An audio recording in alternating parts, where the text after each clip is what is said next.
नमस्कार मु ज्ञानेन्द्रनाथ आचार्य रंभादेपुर जगतसिंहपुर।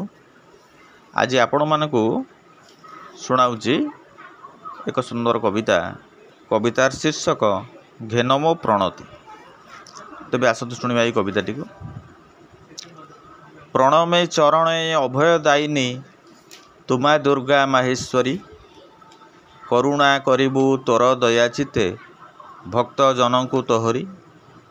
संज सकाळ देखि तो आलती उल्लसित हुए प्राण। जड़ पराण रे देउतु जीवन तु ही सकल पराण। ममता मयी गो चरणे आश्रित दीनहीन अकिंचन।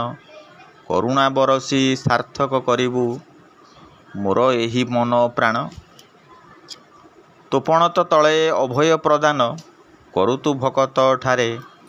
घेन मो प्रणति आहे आदिशक्ति विराज मो हृदय। घेन मो प्रणति आहे आदिशक्ति विराज मो हृदय।